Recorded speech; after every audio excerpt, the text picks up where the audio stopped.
আসসালামু আলাইকুম। সবাইকে অসংখ্য, অসংখ্য ধন্যবাদ আমার এই ভিডিওতে ক্লিক করার জন্য।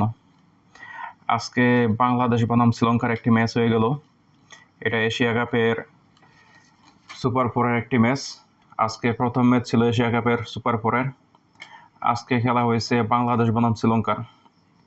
এই খেলায় বাংলাদেশ খুবই সুন্দরভাবে জিতছে। খুবই সুন্দরভাবে বলাটা ভুল হবে। খুব হাড্ডাহাড্ডি একটা লড়াই হয়েছে। লাস্ট বলের আগে 19 ওভার 5 বল লাগছে এই ম্যাচটা জিততে। এখানে সবচাইতে ভালো খেলছে আমার কাছে মনে হয়েছে মোস্তাফিজুর রহমান। মোস্তাফিজুর রহমানের যে একটা স্পেলে বোলিং করছে 4 ওভারে 5 ইকোনমিতে দিয়া 4 ওভার 20 রান দিয়ে 3 উইকেট। এটা হয়েছে ম্যাচের টার্নিং পয়েন্টটা। তারপরে রয়েছে আপনার তৌহিদ হৃদয়ের আর সাইফ হাসানের চাইতে তৌহিদ হৃদয়ের ব্যাটিংটা সবচাইতে ভালো লাগছে। কোনো বোঝার উপায় নাই যে সে এইভাবে এত অল্প কয়টা 4-6 মেরে যে সে 50 রান করবে।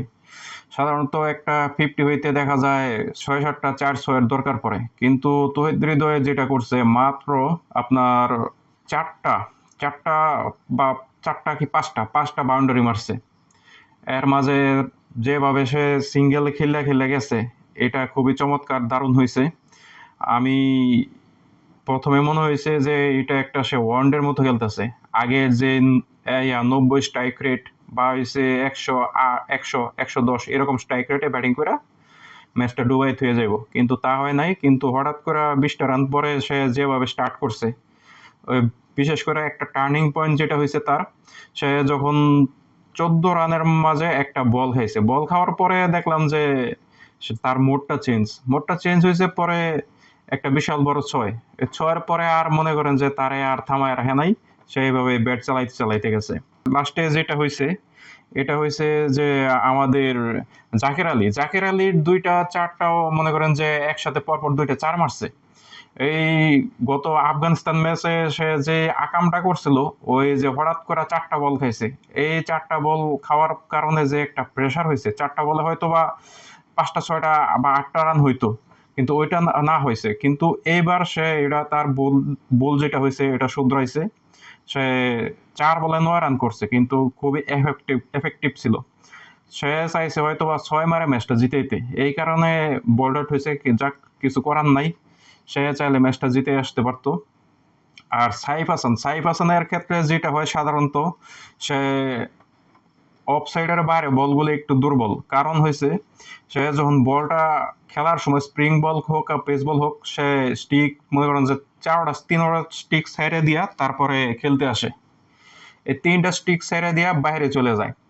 তখন ব্যাটসম্যানরা অফ সাইডে একটু বলটা দিয়া তারে একটু ডিস্টার্বটা করানোর কারণে সে বলগুলি খায়। আজকেও প্রচুর বল খাইছে, বাট তার যে 4-6 গুলির কারণে সে মনে করেন যে একটা রান করে আসতে পারছে, যেটাও খুব এফেক্টিভ ছিল।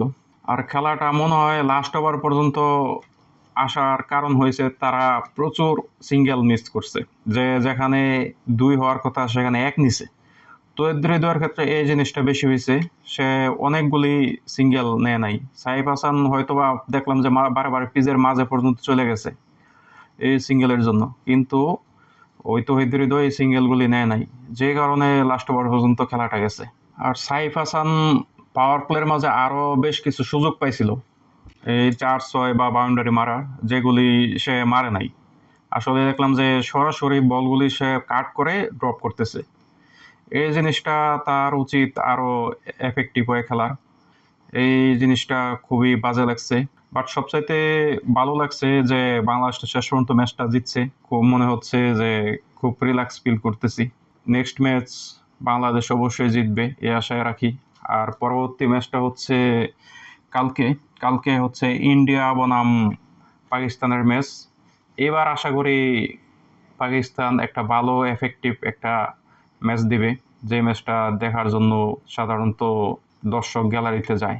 2010 সালের দিকে যে একটা কম্পিটিশন হইতো ওই ইন্ডিয়া বনাম পাকিস্তানের ম্যাচের, ধরো 2000 সালের দিক দিয়ে তো পাকিস্তান আগে ছিল। আবার 2010 সালের দিক দিয়ে হয়েছে এটা সমান সমান হয়েছে, যে পাকিস্তান আর ইন্ডিয়া দুইটা প্রায় একই রকম খেলাধুলা করতেছিল। একই সমান। আবার বর্তমানে যেটা দেখা যাচ্ছে যে ইন্ডিয়ার মানে ব্যাটিং লাইন আপ বলেন বা বোলিং লাইন আপ বলেন, দুইটাই খুব ভালো। আর যাই হোক, আমরা একটি ভালো ম্যাচ দেখতে চাই, এই আশা ব্যক্ত করে বাংলাদেশ দলকে একটা শুভকামনা জানিয়ে শেষ করছি। ধন্যবাদ সবাইকে।